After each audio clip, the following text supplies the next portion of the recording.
আসসালামু আলাইকুম রহমতুল্লাহি ওয়াবারাকাতুহু। সম্মানিত দর্শক, আপনারা যারা সামাজিক মাধ্যমে সংযুক্ত আছেন এবং সামাজিক মাধ্যমে কি ঘটছে এগুলো খোঁজখবর রাখেন, তারা দেখতে পেরেছেন যে অতি সম্প্রতি একটি ভিডিও, ছোট্ট একটি ভিডিও বার্তা রীতিমতো ভাইরাল হয়ে গেছে এবং সেই ভিডিও বার্তাতে জনাব তারেক রহমান তিনি বেশ উচ্ছ্বসিত হয়ে অত্যন্ত দৃঢ়তার সঙ্গে তার যে স্বভাবসুলভ ভঙ্গি, সেই ভঙ্গিতে দুই হাত নেড়ে জাতির উদ্দেশ্যে তিনি বলছেন, খুব শীঘ্র দ্রুত আপনাদের সঙ্গে সরাসরি দেখা হবে, সাক্ষাৎ হবে। খুব অল্প সময়ের একটা ছোট ভিডিও। এটি বিএনপির যে ভেরিফাইড ফেসবুক পেজ রয়েছে সেখান থেকে প্রচার করা হচ্ছে এবং বিএনপি যারা নেতাকর্মী তারা আবার এই ভিডিও বার্তাটি তাদের নিজস্ব যে ওয়াল সেখানে ব্যাপকভাবে তারা প্রচার করছে এবং সবাই বলার চেষ্টা করছে, আহলান ওয়া সাহালান, স্বাগতম এবং স্বাগতম। ওহে আমাদের প্রিয় নেতা, আমাদের ত্রাণকর্তা, আমাদের যাকে বলা হয় দেশনায়ক, আমাদের কর্ণধার, আমাদের ভবিষ্যৎ প্রধানমন্ত্রী, আমাদের এ জাতির উদ্ধারকর্তা, আপনি আসুন, দেশ আপনার, এসে বসুন, ক্ষমতার সিংহাসনে বসুন, আপনি আসলে সব সমস্যার সমাধান হয়ে যাবে। এবং তার এই ভিডিও বার্তা নিয়ে বিএনপির সকল স্তরের যারা নেতাকর্মী তারা আবেগে থরথর করে কাঁপছেন, উচ্ছ্বাসে তারা হাসছেন, আনন্দে তারা উদ্বেলিত হচ্ছেন এবং তাদের মধ্যে যে এখন পুঞ্জীভূত বেদনা, ক্ষোভ, কষ্ট, আতঙ্ক, হতাশা যা কিছু রয়েছে, তারা নেতার আগমনের সুসংবাদে তারা রীতিমতো যাকে বলা হয় তাদের সকল দুঃখ, বেদনা, কষ্ট, অপূর্ণতা, অসম্পূর্ণতা সব কিছু ভুলে গিয়ে নেতার আগমনের অপেক্ষায় অধীর আগ্রহে তারা দিন যাপন করছেন।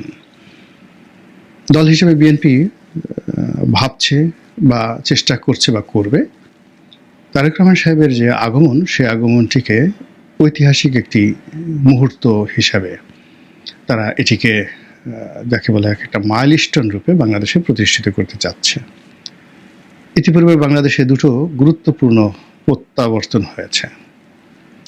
একটি হলো বঙ্গবন্ধু শেখ মুজিবুর রহমান, তিনি এসেছিলেন 1972 সনের 10ই জানুয়ারি পাকিস্তানের কারাগার থেকে মুক্ত হয়ে লন্ডনে গিয়েছিলেন এবং লন্ডন থেকে দিল্লি হয়ে ঢাকাতে এসেছিলেন এবং সেদিন ঢাকা রাস্তায় মানুষের ঢল নেমেছিল।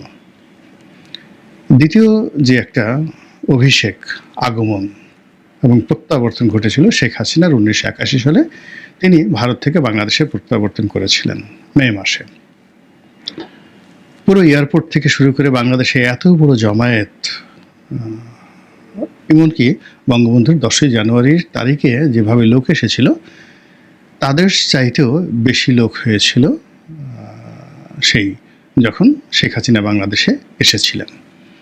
তো এ দুটো হলো একটি রাজনৈতিক দলের সর্বোচ্চ পর্যায়ের নেতাকে বরণ করে নেয়ার স্বতঃস্ফূর্ত সমাবেশের দুটো ঐতিহাসিক মুহূর্ত। এর বাইরে বিএনপি যখন ক্ষমতায় ছিল ঠিক সেই সময়টিতে সজীব ওয়াজেদ জয় বাংলাদেশে এসেছিলেন। তো সেখানে অনেক লোক হয়েছিল তাকে বরণ করে নেওয়ার জন্য। এটা আসলে বঙ্গবন্ধুর সঙ্গে বা শেখ হাসিনার প্রত্যাবর্তনের সঙ্গে সম্পৃক্ত নয়, তবে সজীব ওয়াজেদ জয়কে বরণ করে নেওয়ার জন্য আওয়ামী লীগের যে উচ্ছ্বাস ছিল, আবেগ ছিল, সেলিব্রেশন ছিল, উদযাপন ছিল, তারপরে এখানে ইনভেস্টমেন্ট ছিল, জাঁকজমক ছিল, ওটাও বাংলাদেশে কিন্তু ওর সঙ্গে অন্য কোনো প্রত্যাবর্তনের তুলনা করা যাবে না। লোক হয়তো বঙ্গবন্ধুর ক্ষেত্রে বেশি হয়েছিল, লোক হয়তো শেখ হাসিনার ক্ষেত্রে বেশি হয়েছিল, কিন্তু যেটাকে বলা হয় একটা সাজানো, গোছানো, পরিকল্পিত এবং একটা সমাবেশ ঘটানোর জন্য বিপুল ব্যয়, আওয়ামী লীগের সকল স্তরের নেতাকর্মীরা তারা নিজেদের পকেটে হাত দিয়ে সাধ্য মতো সর্বোচ্চ ব্যয় করে ঢাকা বিমানবন্দর থেকে শুরু করে সুধা সদন পর্যন্ত যেভাবে লোকে লোকারণ্য করে ফেলেছিল, এটি বাংলাদেশে বিরল ঘটনা। এবং সজীব ওয়াজেদ জয় আসার ওই সময়টিতে জনাব তারেক রহমান সাহেব তাকে স্বাগত জানানোর জন্য তার আপনজনদের মধ্যে কয়েকজন নেতাকে পাঠিয়েছিলেন। তার মধ্যে জহিরুদ্দিন স্বপন ছিলেন, শুভেচ্ছা সহ একটি পত্র, ফুলের তোড়া ইত্যাদি সহকারে। কিন্তু জাতির দুর্ভাগ্য যে জনাব তারেক রহমান সাহেবের হাওয়া ভবনের পক্ষ থেকে যে শুভেচ্ছা দূত এবং শুভেচ্ছা বার্তা এবং শুভেচ্ছা যে ফুলের তোড়া, শুভেচ্ছার ফুলের তোড়া, এটি সুধা সদনে গিয়েছিল। তো সেটার যথাযথ সম্মান এবং মর্যাদা সুধা সদনের পক্ষ থেকে, জয় সাহেবের পক্ষ থেকে রাখা হয়নি। তারেক রহমান সাহেবের যারা প্রেরিত যারা লোকজন রয়েছে তাদের সঙ্গে দেখা করা হয়নি। তো এটা আমরা যারা সাধারণ জনগণ ছিলাম, আমাদের কাছে এই জিনিসগুলো ভালো লাগেনি। এনিওয়ে, তো এই যে এখন তারেক রহমান সাহেব যেটা যখন আসছেন এই সময়টিতে, বিএনপি যারা নেতাকর্মী তারা এই 3টি সমাবেশের কথা মাথায় রাখছেন: বঙ্গবন্ধু স্বদেশ প্রত্যাবর্তন, শেখ হাসিনার স্বদেশ প্রত্যাবর্তন এবং যাকে বলা হয় সজীব ওয়াজেদ জয়ের বাংলাদেশ প্রত্যাবর্তন। এই 3টির সমন্বয় ঘটিয়ে লোকে লোকারণ্য করা, তারপর এখানে উদযাপন করা, আনন্দ করা, ফুর্তি করা এবং পুরো সমাবেশ স্থলকে নিরাপদ করার জন্য বিএনপির মধ্যে নিঃসন্দেহে একটা মহাযজ্ঞ শুরু হয়ে গেছে। এর বাইরে তারেক রহমান সাহেব এসে কোথায় থাকবেন?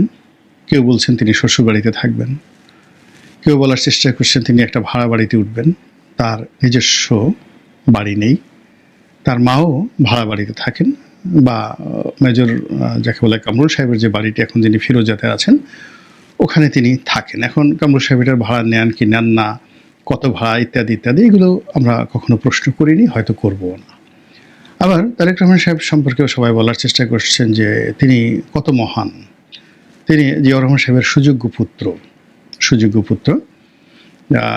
এই ঢাকা শহরে যতই বদনাম বলা হোক না কেন, তিনি তো নিজের একটা বাড়িতে, নিজের একটা অ্যাপার্টমেন্টে তিনি থাকতে পারছেন না, তাকে শ্বশুর বাড়িতে থাকতে হচ্ছে অথবা ভাড়া বাড়িতে থাকতে হচ্ছে। তো সেই দিক থেকে আবার জামাতের যারা লোকজন রয়েছেন তারা টিপ্পনী কাটছেন যে এগুলো রীতিমতো একটা ফাজলামো। এই কারণে এরশাদ সাহেব যে 2টো বাড়ি দিয়েছিলেন একটা থাকার জন্য, সেটা ক্যান্টনমেন্টের মধ্যে শেখ হাসিনা ভেঙে ফেলেছে।